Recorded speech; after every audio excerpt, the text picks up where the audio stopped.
பல போராட்டங்களில் திமுக அதன் கூட்டணி கட்சிகள் பாஜகவின் பாசிச எதிர்ப்புகளுக்கு எதிர்த்து போராடும் போது நாங்களும் கூட நின்றுருக்கோம். அவர் செய்த செயல்பாடுகளில் எதையாவது ஒன்று விமர்சிங்க. சரி, பரந்தூர் போனாரே தரையில் இறங்கினாரா, மக்கள்கிட்ட கையை கொடுத்து பேசினாரான்லாம் கேட்குறீங்களே. பரந்தூர் பிரச்சனைன்னு உங்களுக்கு இந்த ஆட்சியில் இருக்குல்ல. இந்த ஆட்சியில் அந்த பிரச்சனை இருக்குது. அந்த பிரச்சனையை ஒருத்தர் அட்ரஸ் பண்ண போராடுறதே கேவலம் தானே. சட்டசபையில் என்ன பேசுகிறாருன்னா, சட்ட ஒழுங்கு இந்த அளவுக்கு சிறப்பாக இருக்குது அப்படின்னா அதற்கு காரணம் என்னுடைய துறை காவல்துறை இன்னும் பெருமைப்படுறேன்னு பேசுகிறாரு. ஒரு முதல்வரே இவ்வளோ போய் பேசும்போது மனசாட்சியோடு சொல்லுங்கள். ஏதாவது ஸ்கூல் பிள்ளைங்க யாரையாவது பார்த்து அப்பான்னு கூப்பிடுவோம், அண்ணான்னு கூப்பிடுவோம், அங்கிள்னு கூப்பிடுவோம். நீங்கள் இதை சொல்லி வச்சு ஸ்கிரிப்டடாக பண்ணுறீங்க. இதை கோரஸாக வர சொல்கிறாங்க. எந்த கூட்டணி இப்போ நீங்கள் சொல்கிறீங்க இல்லையா, இந்த திமுக கூட்டணி கேட்டாக இருக்குது, அதிமுக அலையன்ஸ் ஃபார்ம் ஆயிடுச்சு. இப்போ அவங்க வைக்கிறாங்க விமர்சனங்க, வாய் தானே வலிக்க போகிறது இல்லை. யாரை வேணாலும் எப்படி வேணாலும் பேசலாம். இந்த அப்பான்ற ஒரு விஷயமே நான் திணிக்கப்பட்டதாக ஒன்று பார்க்குறேன். ஓகே, அந்த எதனால் அப்படி பார்த்தீங்க? அந்த ஸ்டார்டிங் எங்கே இருந்து இது ஆரம்பிச்சது நீங்கள் சொல்லுங்கள். ஒரு ரேலி ஒன்று போகிறாரு முதல்வர் அவர்கள். ஸ்கூல் பசங்க ஒரு இடத்துல குரூப்பாக நிற்க வச்சுட்டு அங்கே இறங்கி போனவுடனே எல்லாரும் கோரஸாக அப்பா அப்பான்னு கத்துறாங்க. மனசாட்சியோடு சொல்லுங்கள். ஏதாவது ஸ்கூல் பிள்ளைங்க யாரையாவது பார்த்து அப்பான்னு கூப்பிடுமா, அண்ணான்னு கூப்பிடும், அங்கிள்னு கூப்பிடும். நீங்கள் இதை சொல்லி வச்சு ஸ்கிரிப்டடாக பண்ணுறீங்க. இதை கோரஸாக வர சொல்கிறாங்க. கும்பலாக சொல்லி வச்ச மாதிரி 1 2 3 டேக் 1 ஷாட் அப்படின்ற மாதிரி எல்லாம் சொல்லி வச்சு ஸ்கிரிப்ட். மறுநாளே ஒரு வீடியோ போடுறாரு. எப்படி நேற்று ஒரு சம்பவம் நடக்கும், அதுக்கு மறுநாளே உட்காந்து ஷூட்டிங் பண்ணி அத்தனை கட் எடுத்து வீடியோ போடுறாரு. ஓகே, ஏன்னா எல்லாரும் அப்பான்னு கூப்பிட்றாங்க, இளைஞர்கள்லாம் அப்பான்னு கூப்பிட்றாங்க. அன்றைக்கி ஒரு சம்பவம் நடக்குது மயிலாடுதுறையில். 2 இளைஞர்கள் வெட்டி கொல்லப்படுறாங்க. எதுக்கு? கள்ளச்சாராயம் வித்தான் அதை தட்டி கேட்டதுக்காக வெட்டி கொல்லப்படுறாங்க. இது பண்ணலாமா? இதையெல்லாம் பண்ணிட்டு சட்டசபையில் என்ன பேசுகிறாருன்னா, சட்ட ஒழுங்கு இந்த அளவுக்கு சிறப்பாக இருக்குது அப்படின்னா அதற்கு காரணம் என்னுடைய துறை காவல்துறை இன்னும் பெருமைப்படுறேன்னு பேசுகிறாரு.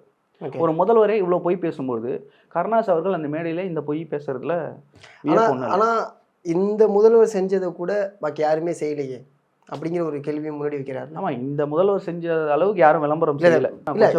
அதான் நீங்கள் சொல்லக்கூடிய நீங்கள் இவ்வளோ சொல்கிறீங்கல்ல, எங்கள் முதல்வர் இதுவும் பண்ணியிருக்காருல அப்படின்னு அவர் முன்னாடி வைக்கிறாருல, அதை நீங்கள் ஏன் பேச மாட்டேங்க? இல்லை, அதை ஒரு சொன்ன வார்த்தைகள்ல இப்போ அதுவே இப்போ கேள்வியாகுது இல்லையா. இப்போ அவர் சொன்னது நாங்கள் பாதி பேரணியை முடிக்கிறதுக்குள்ளாரவே போரை நிப்பாட்டிட்டாங்கன்னு சொல்லும் பொழுதே அது ஒரு விமர்சனமான ஒரு வாக்கியமாக வரலையா? அதை பேசும்போதே யோசிக்க வேண்டாமா? ஆனால் இது பேசு பொருள் ஆகணும், இதெல்லாம் ஒரு லைம்லைட்லேயே இருக்கணும் அப்படின்ற ஒரு விஷயத்துக்காக பேசப்படுறது தான். கண்டிப்பாக இந்த பேரணி அப்படின்றத எடுத்ததை நானும் வரவேற்கிறேன். கண்டிப்பாக இந்த முன்னாள் ராணுவ வீரர்கள் பொதுமக்களை எல்லாம் கூட்டி நாங்கள் பேரணி பண்ணுறோம், தீவிரவாதத்துக்கு எதிராக நாங்கள் நிற்கிறோம், பொதுமக்களாக இந்தியர்களாக நாங்கள் ஒற்றுமையாக நிற்கிறோம் அப்படின்னு சொன்னதில் நான் வரவேற்கிறேன். ஏன்னா இந்த விஷயத்தில் நாங்கள் பிஜேபி எதிர்க்கணுன்ற அரசியல் பண்ணாமல் கண்டிப்பாக இந்த மாதிரியான விஷயங்களை முன்னெடுத்ததை வரவேற்கிறோம். பிஜேபியை எதிர்க்க வேண்டிய 1000 விஷயங்கள் இருக்குது, அதற்கு நாங்களும் துணை நிற்போம். பல போராட்டங்களில் திமுக அதன் கூட்டணி கட்சிகள் பாஜகவின் பாசிச எதிர்ப்புகளுக்கு எதிர்த்து போராடும் போது நாங்களும் கூட நின்றுருக்கோம். பல விஷயங்கள் நின்றுருக்கோம். ஸோ அது வேற.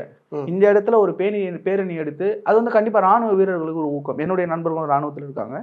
அவர்களோட நான் பேசும்போது அவங்களுக்குலாம் ஒரு உண்மையிலேயே மகிழ்ச்சியான ஒரு விஷயம் தான். ஸோ அதை இந்த மாதிரி கொச்சப்படுத்தி, அதாவது இவங்களே பண்ற நல்ல விஷயத்துக்கு இவங்களே கொச்சையும் தேடிக்கிறாங்க. அப்படிதான் நான் பார்க்குறேன். ஒரு விளம்பரம் தேடக்கூடிய பாணியில போய் அதை வேற மாதிரி அவங்களுக்கே பேக் ஃபயர் ஆகுது. இல்லை, திமுக பதறுதுன்னே சொல்றீங்களா? பதறுது.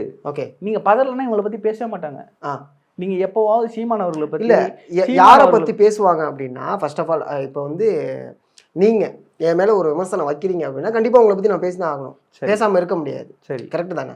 ஸோ அதனால தானே அந்த பேச்சு முன்னாடி நீங்கள் அரசியல் ரீதியாக வைக்கிற விமர்சனத்துக்கு தனிப்பட்ட தாக்குதல்கள் மட்டும்தான் நீங்கள் வைக்கிறீங்க. இது வரைக்கும் அவர் செய்த செயல்பாடுகளில் எதையாவது ஒன்று விமர்சிங்க. சரி, பரந்தூர் போனாரே தரையில் இறங்கினாரா, மக்கள்கிட்ட கையை கொடுத்து பேசினாரான்லாம் கேட்குறீங்களே. பரந்தூர் பிரச்சனைன்னு உங்களுக்கு இந்த ஆட்சியில் இருக்குல்ல. இந்த ஆட்சியில் அந்த பிரச்சனை இருக்குது. அந்த பிரச்சனையை ஒருத்தர் அட்ரஸ் பண்ண போராடுறதே கேவலம் தானே. ஆட்சியில் உட்காந்துட்டு அதை பேசலாமா? புரியுது. இது கூட தெரியாம உட்காந்து பேசிக்கிட்டீங்க. பரந்தூர்ல ஒரு பிரச்சனை இருக்கு பாஸ், மக்கள் எல்லாம் அதுக்கு எதிர்ப்பு தெரிவிக்கிறாங்க, அதற்கு ஆதரவு கொடுக்க போறாரு. தரையில இறங்கினார்னா இல்ல தரையில இறங்கி மக்களோட போனா என்ன பிரச்சனைன்னு ஒண்ணு இருக்கு உனக்கு தெரியுது. அந்த பரந்தூர் மேட்டரை அங்க போனதுக்கு அப்புறம் தான் நீங்க அறிக்கையே விடுறீங்க பரந்தூர் மேட்டரை பத்தி. நீங்க இந்த பரந்தூர் விஷயத்துக்கு அரசு எப்போ ஒரு பதில் கொடுத்துருக்கு நீங்க சொல்லுங்க. கடைசியா ஓகே. இது 3 வருஷமா போயிட்டு இருக்கு. ஆமா ஆமா. போன ஆட்சி காலத்திலே இந்த பிரச்சனை ஆரம்பிச்சு இப்போ இந்த ஆட்சி காலத்திலே 4 வருஷமா தொடர்ந்து போய்கிட்டு இருக்கு. 3 வருஷமா தொடர் போராட்டங்கள். அந்த ஊருக்குள்ள யாருமே போக முடியாது. இந்த பிரச்சனைகள்லாம் இருக்குல்ல. இதை யாரு நேஷனல் மீடியா வரைக்கும் கொண்டு போய் சேர்த்தது? அன்னைக்கு விஜயன் அவர் போனதுனால அது மீடியா இஷ்யூ ஆச்சு. அதுக்கப்புறம் பேச ஆரம்பிச்சாங்க. போகல. இங்க வந்து துணை முதல்வர் ஆகிற வரைக்கும் வந்து ஒருத்தர் படம் நடிச்சுக்கிட்டு இருக்காரு. அதை பத்தி யாரும் கேட்கல. இன்னொருத்தர் பிக் பாஸ் ஷூட்டிங் போய்கிட்டு இருக்காரு. அதை பத்தி யாரும் கேட்கல. நான் ஒரு இடத்துல ஒரு வேலைக்கு வரேன் அப்படின்னா என்னுடைய வேலையில நான் கரெக்டா இருக்கணும்.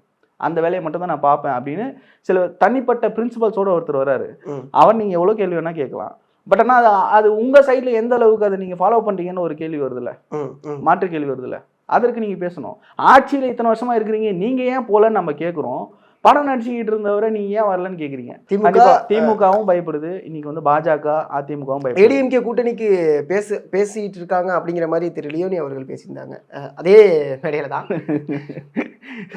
ஸோ அவங்க வந்து எது வேணாலும் பேசுவாங்க. இன்னைக்கு திமுக எதிர்க்க எல்லாருமே பிஜேபி பிடிஎம் இல்ல எல்லாருக்குமே நடக்கும். அது கமலஹாசன் நடந்திருக்கு, சீமான் அவர்கள் நடந்திருக்கு, இன்னைக்கு விஜயண்ணாவுக்கும் நடக்கும். நாளைக்கு வந்து புதுசா யாராவது இருந்தாங்கன்னா அவங்களுக்கும் நடக்கும். திமுக எதிர்த்து ஒரு வார்த்தை பேசிட்டாங்க. உங்களுடைய தலைவரே வந்து அறிக்கை விட்டுருந்தார் இடையில. அதிமுக கூட்டணியில சேர்ந்துருச்சு, இருந்தாலும் திமுக வந்து பிஜேபி டீம் தானே நீங்க சொல்லிட்டு இருந்தீங்க. சரி, ஆட்சியில் இருக்கிறவங்களுடைய இந்த அண்டர் கிரவுண்ட் டீலிங்லாம் வந்து என்னன்றதை அவங்க பேசினாங்க. அந்த வகையில இவங்க சொல்றது தப்பு. நான் உதாரணத்துக்கே சொல்றேன். அந்த வகையில இவங்க சொல்றது தப்பு கிடையாது. ஆட்சியாளர்கள் வெளிப்படையா தெரியுது. நீங்க இவங்க பேசுறாங்க ஏதாச்சும் சொல்றீங்க. ஒரே ஒரு ப்ரூஃப் பேசிட்டு இருக்காங்கன்னு. யாரு? இல்ல அதுதான், அது திரு லியோனி அவர்கள் பேசினதுனால நான் அந்த முன்னாடி வச்சேன். நான் அதுதான் சொல்றேன். இப்போ அவங்க வைக்கிறாங்க விமர்சனம், வாய் தானே வலிக்க போறது இல்லை. யாரை வேணாலும் எப்படி வேணாலும் பேசலாம். எந்த கூட்டணி இப்போ நீங்க சொல்றீங்க இல்லையா, இந்த திமுக கூட்டணி இன்டாக்டா இருக்கு, அதிமுக அலையன்ஸ் ஃபார்ம் ஆயிடுச்சு.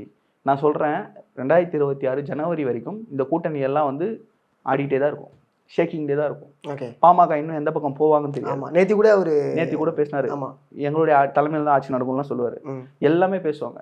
2026 வரைக்கும் எழுதி வச்சுக்கிங்க, இந்த கூட்டணி இப்படி இருக்காது, இது மாறும், இந்த மாற்றங்கள் வரும்.